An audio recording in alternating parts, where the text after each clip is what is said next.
નમસ્કાર, આપ જોઈ રહ્યા છો સંદેશ ન્યૂઝ। હું છું પ્રીતિ। આમ આદમી પાર્ટીના ધારાસભ્ય ગોપાલ ઇટાલિયા પર ફરી જૂતું ફેંકવામાં આવ્યું છે।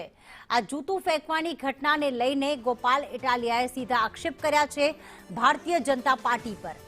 વિસાવદર ચૂંટણીમાં હારથી ભાજપ ઉશ્કેરાઈ ગયું છે તેવું ગોપાલ ઇટાલિયાએ સીધા આક્ષેપ કર્યા। સાથે જ કહ્યું કે મારી સભાઓમાં ભાજપ અરાજકતા ફેલાવવાનું કામ કરે છે। 30 વર્ષની નિષ્ફળતાઓ છુપાવવા આ હુમલો કરવામાં આવી રહ્યો છે। મારી સામે બદલો લેવા ભાજપ માણસો મોકલે છે તેવું પણ ગોપાલ ઇટાલિયાનું કહેવું છે। ગઈકાલે જૂનાગઢના ગળુમાં જ્યારે ખેડૂતની સભા યોજાઈ હતી એ સમયે એક શખ્સ દ્વારા જૂતું ફેંકવાનો પ્રયાસ કરવામાં આવ્યો। જો કે ત્યાંના કાર્યકર્તાઓએ જે આપના કાર્યકર્તાઓ હતા તે શખ્સને ઝડપી લીધો હતો અને ત્યાં તેને રોકી દેવામાં આવ્યો હતો।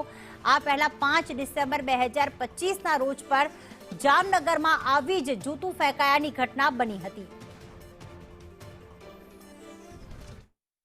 જ્યારથી વિસાવદર વિધાનસભાની ચૂંટણીમાં ગુજરાતના અને ખાસ કરીને અમારા વિસાવદરના ખેડૂતોએ ભાજપને મોટો તગડો ઝટકો આપ્યો, જાકારો આપ્યો અને ઐતિહાસિક શરમજનક રીતે હરાવ્યા, ત્યારથી ભાજપના માણસો ઉશ્કેરાઈ ગયા છે અને મારી સામે બદલો લઈ રહ્યા છે। જ્યાં જ્યાં મારી સભા થાય ત્યાં ભાજપ માણસો મોકલે છે સભાને વેરવિખેર કરવા માટે, સભામાં અરાજકતા ફેલાવવા માટે। કહેવાનું એટલું જ છે કે 30 વર્ષથી પૂર્ણ બહુમતી સાથે ભાજપની ગુજરાતમાં સરકાર છે, તેમ છતાંય ભાજપે આ વિરોધ પક્ષોની સભામાં આવીને આવું કેમ કરવું પડે છે?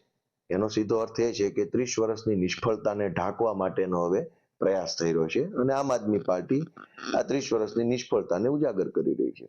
હવે આ મારા માટે કાયમનું થઈ ગયું છે। જ્યાં જે જિલ્લામાં સભા હોય ત્યાં આવું થાય છે, એટલે હવે હું એમાં કઈ મગજ દોડાવવાનું બંધ કર્યું। કોણ હતો ને ક્યાંનો હતો ને કઈ પાર્ટીનો હતો ને ક્યાં લઈ ગયા ને ફરિયાદ કરીને ના, હું કશું હવે એમાં મગજ દોડાવતો નથી। મારી પાસે બીજા ઘણા મોટા મોટા કામ છે। 30 વર્ષની નિષ્ફળતાઓ છુપાવવાનો પ્રયાસ ભારતીય જનતા પાર્ટી કરી રહી છે એવું સીધો આક્ષેપ કર્યો છે ધારાસભ્ય ગોપાલ ઇટાલિયાએ। આમ આદમી પાર્ટીના ધારાસભ્યને તેમણે કહ્યું છે કે જ્યારથી વિસાવદરની ચૂંટણીમાં હાર થઈ છે ત્યારથી જ ભારતીય જનતા પાર્ટી ઉશ્કેરાટમાં આવી ગઈ છે અને તેમના માણસો મોકલે છે મારી સભા નિષ્ફળ બનાવવા માટે। ગોપાલ ઇટાલિયાને જેણે જૂતું ફેંક્યું છે તેમાં રસ નથી, પરંતુ આ બીજી ઘટના બની છે। અગાઉ જામનગરની સભામાં આવી ઘટના બની હતી અને હવે જૂનાગઢની સભામાં ઘટના બની છે। જામનગરની સભા વખતે પણ જ્યારે જૂતું ફેંકવામાં આવ્યું હતું ત્યારે પણ ગોપાલ ઇટાલિયાએ શાસક પક્ષ પર આક્ષેપ કર્યા હતા કે તેઓ અમને કામ કરવા દેતા નથી, સભામાં હોબાળો કરવા ઈચ્છે છે, પરંતુ ભારતીય જનતા પાર્ટીએ આક્ષેપ એ વખતે પણ નકાર્યા હતા અને આ વખતે પણ ગોપાલ ઇટાલિયાએ સીધું નિશાન સાધ્યું છે ભાજપ પર કે 30 વર્ષની જો સરકાર હોય, બહુમતીવાળી સરકાર હોય, તો શા માટે આમ આદમી પાર્ટીથી ડરી ગઈ છે એવો સીધો આક્ષેપ કરવામાં આવ્યો છે।